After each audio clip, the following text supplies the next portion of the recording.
All right. So you mentioned Jones High, and I'm a proud graduate of Jones High as well. And I understand that you read every book at Jones High School, and you have a great thirst for knowledge. And the librarian would actually bring books from the white library downtown, and get those to Jones for you. Talk about how that deep desire has constantly came from you to learn. It was history that fascinated me. And I did not read, for the record, I did not read every book that Jones had in the library. There was a particular area of history, Civil War, and black involvement in the military that I was interested in at that time. And Ms. Starks was the librarian who is the mother of the first black admitted to the University of Florida Law School, George Starks. They arranged to send books from the Orange County Library over to Jones High for me, because I was voracious, and that is the only way I could describe. I was a voracious reader, and then as now, I do not believe that the true story of black contributions have been made. I believe that the Proud Boys, the members of those far right groups, if they knew who really gave their hearts, lives, and body parts to free this country, they'd have a better idea of what constitutes America. And black men have given their lives in every battle that we've fought. And so when white children or black children are poorly educated and are not familiar with the truth, they go off on tangent. And so for me, history has just been a most interesting subject. I saw the periodic table of the elements, and the periodic table of the elements and I were not exactly good friends. But if you ask me about the Revolution of 1804 and how the Haitian black men with machetes were able to defeat Napoleon, the greatest army that Europe had seen, well, I think that white people should know about how in the world did the Haitian manage to defeat Napoleon. Well, they damn sure did, which resulted in Napoleon selling the Louisiana Purchase to Thomas Jefferson.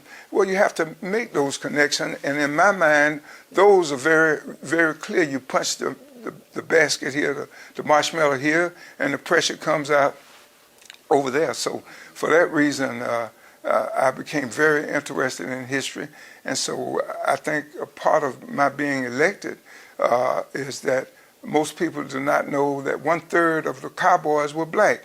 Well, why don't they know, most people? Well, because if you understand the periodic table of the elements and don't understand that black men as well as Latino, Hispanic men were 1/3. So Roy Rogers, Johnny Mack Brown, Hopalong Cassidy, those are celluloid cowboys. The real cowboys worked a dangerous job for as little as $10 a month. And if you broke your leg or arm, that was the end of your career, because you couldn't ride a horse. And if you couldn't cook, you were just, you were on the side of the road. Well, I lectured about the black cowboys. And of course, I lectured in the community about the black soldiers that fought against the Indians and the Native Americans, and why they were called Buffalo Soldiers, because of the hair and the color. And so for me, as a energetic but somewhat humble historian, I believe that the little museum that we have here on Orange Center is a part of where I expect to invite black children and white children and give them a better start. If you give them a better start, it's going to result in better leadership. Anyone that's egotistical enough to believe that America is America only because of white males with blonde hair and blue eyes did all the fighting, it ain't true. And so the fact is, American history must reflect the true history. And so for me, every little bit that I could find I will tell you a little history maybe for you. Carter Street Park on Westmoreland and Carter Street was a veterans post for veterans from World War I.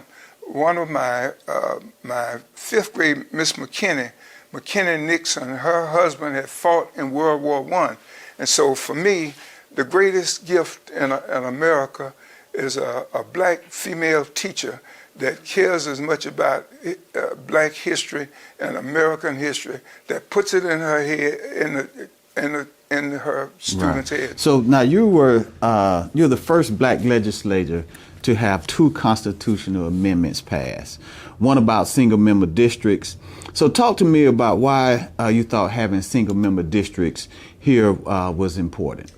We had never had a county commissioner in Orange County, and so my election in '82 sent me to Tallahassee with a firm knowledge of some of the things that should be acquired, and so that was a bee under my bonnet.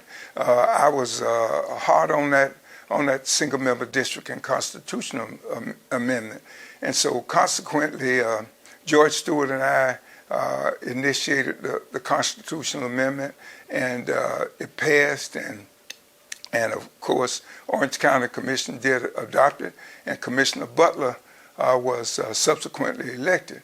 And to me, as I've indicated to you earlier, to become a politician and a leader in this community, it means that you aren't spending your time up there posing and grinning.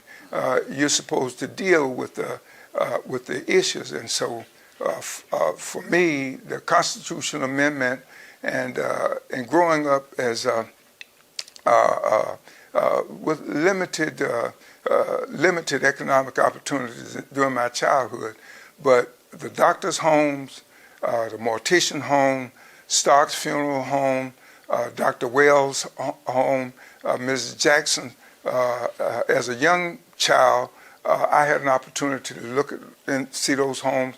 Dr. Wells, I visited Dr. Wells' home. So the second constitutional amendment was about historic preservation.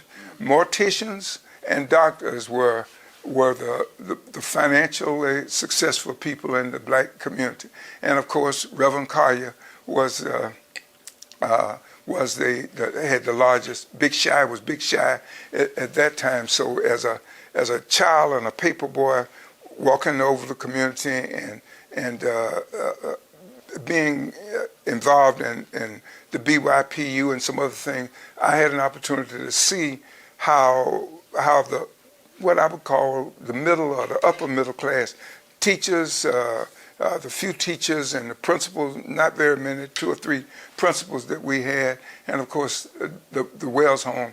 I saw what the inside of a middle class home looked, and of course Starks and Brinson funeral home. I was paper boy on and off, and so one of the constitutional amendments was efforts to secure tax reservations for people maintaining those homes. So I thought that if a doctor's home could be preserved, if a mortician's home, it would give people a better idea of what the black community. It wasn't pot liquor and moonshine and Right. beating up your wife and all this kind of stuff.